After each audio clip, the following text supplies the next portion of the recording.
is our next Lutheran Counseling Center Silent Samaritan honoree. She is introduced by dear and longtime friend of the Lutheran Counseling Center, Bishop Emeritus, Atlantic District, Lutheran Church, Missouri Synod, Reverend Dr. David Banke.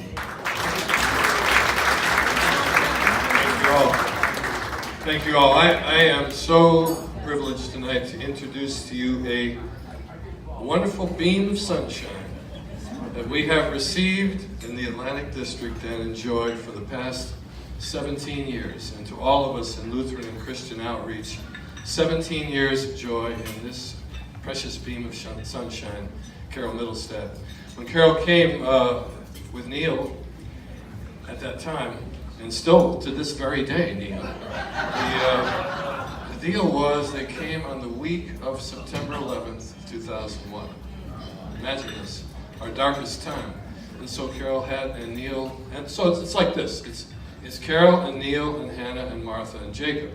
Because for Carol, it's all about Neil, the kids, and Jesus. Neil, the kids, and Jesus. And those are all one thing. And I want to say that in a very real way.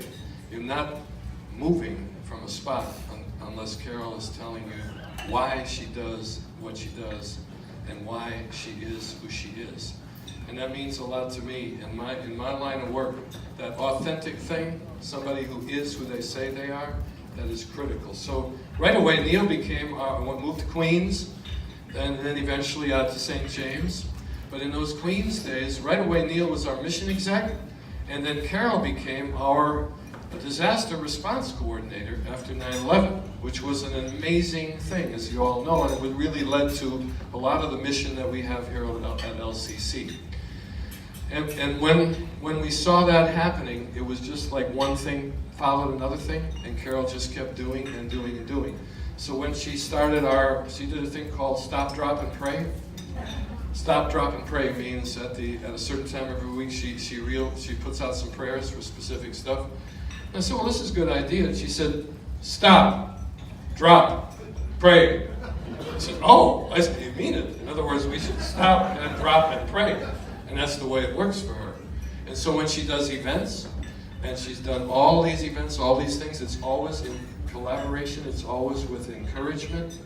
Everybody's brought into the process. Everybody's part of the family. It's because if you go to their home, and I remember going to your home in Glendale, and we'd go to those things, and the house was open, and the little deck was there in the back, and we had a little conviviality, and we realized that everybody was welcome. So when Carol does that ministry of hospitality, and whether it's a heavy hitter, some dude who's worth $200 million, or it's somebody that just walked in off the street, it's the same hospitality. And to me, isn't that what this is all about here? We are hospitable because of what God has done for us. He's called us into His home. And Carol knows that. And she said, my house is God's house, our family is God's family, and we want you to be welcome there. So a story. So I come into the office one day, probably about 2005-ish, 4-ish. We'll go back that far. And the same staff, I have this wonderful staff. Janet was there, and whoever was, the whole crew was there. And I walk in as always for the 9 o'clock meeting at 8:59 minutes and 30 seconds. And I'm leading the meeting. So it was a long, thin row there of desks, and then my office. But there's a little kitchenette. So I went to the kitchenette, get my coffee, and cake! There's cake! Somebody brought cake. It's a circle cake. Cake in a circle. I grab a big hunk of that cake, that coffee cake. Out I'm going down that aisle, and I'm the happiest guy in town. I get right down to near my office, and bang! I mean, bang! I bit into that cake, and there was a huge walnut in there or something. There was something hard, like steel. I think I broke a tooth. I think I've broken a tooth, and Judy will tell you I don't have any teeth to break. I don't have extras.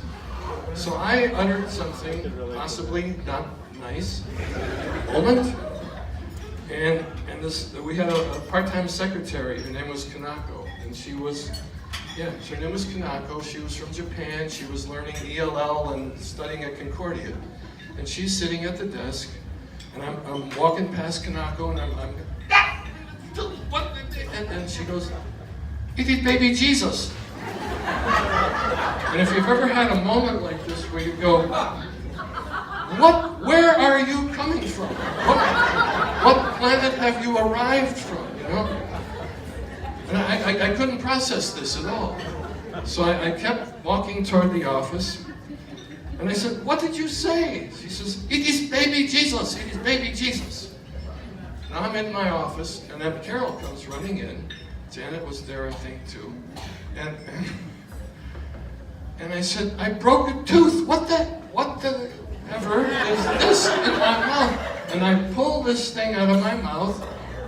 It was baby Jesus. She says, "It's baby Jesus," she says. "It's a king cake. It's a king cake from the Southern District after Hurricane Katrina.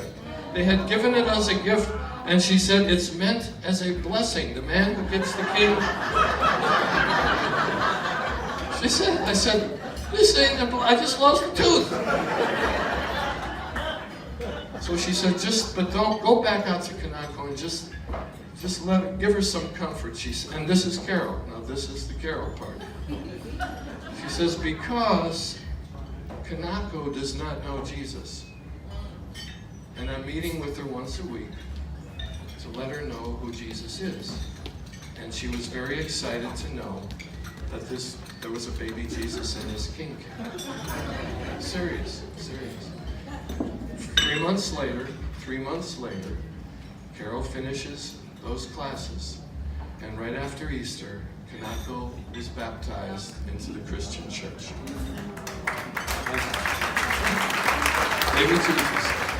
And baby Jesus came into her heart, okay? Baby Jesus was brought right to her. That's Carol Middlestadt.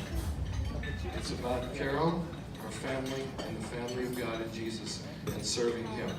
So, since nobody bothered to use this champagne glass, I'm going to ask you all to lift the glass right now and go L'chaim, to life, and thank God for Carol Middlestadt.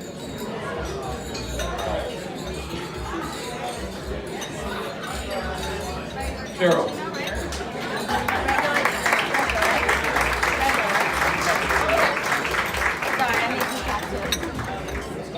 And now, here's Carol Middlestadt.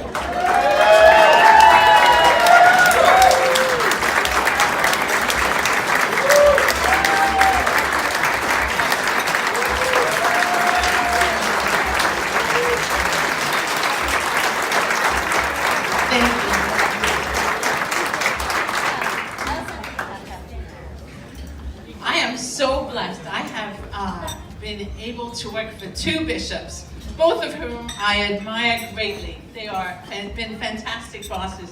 Thank you, Dave. Thank you, Derek. I was worried when the next bishop was coming. Who am I going to get? And I've had 2 great guys. Thank you. And the other person I work for is my husband, and he's a great guy too. There are times when I say, "I quit," and he'll say, "You're fired," but you know, we go to Lutheran Counseling Center and all is good. Yeah. And I want to thank Molly for this honor. This is really great. And I also want to thank you, Molly, for the typo in the write-up. Because, so we get a press release, and I send it to my family, and my sister-in-laws are killing themselves laughing. Because I had said to a man on the phone who was very nice, I have a passion for discipling children.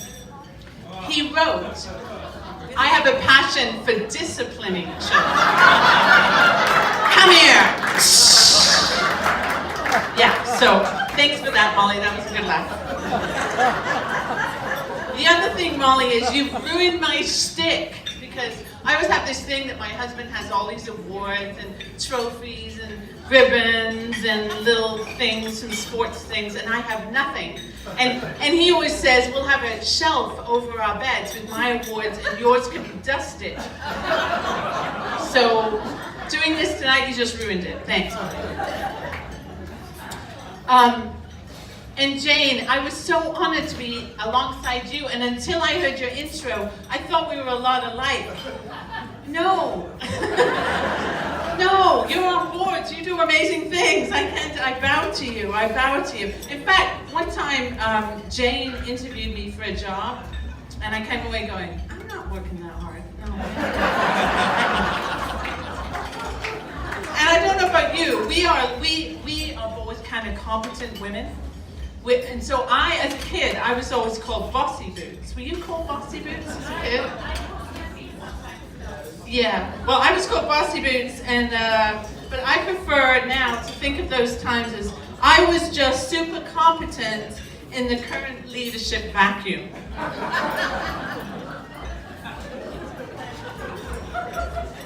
But in my competence, I have to take you back to something that makes me tick.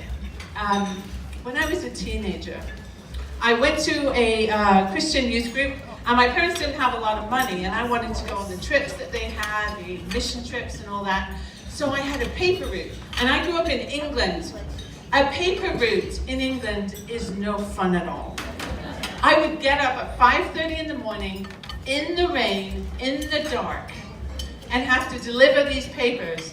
And they weren't all the same either. People's addresses were on different papers, and they went to different houses, and it was a tough job. But somebody at church had given me a poster, and this poster was up on my wardrobe at the end of my bed. And it was sort of a street coming to life. It was kind of like an animated street coming to life. There was the milkman and the dog and the kids going to school and all this stuff. And at the top of the poster, it said, "Good morning, Jesus." I would wake up in the dark, hear the rain. It was always raining. I would open my eyes and I would see that poster. That poster would lift my heart. I would go, "Good morning, Jesus." And Jesus and I, go out together and do whatever Jesus had given me to do that day. He is with me every day. He is there when I have tough days, when I have good days. He's there, but he has jobs for me to do. And I don't think a whole lot has changed since then. I still get up, have my Bible chair, sit there with Jesus and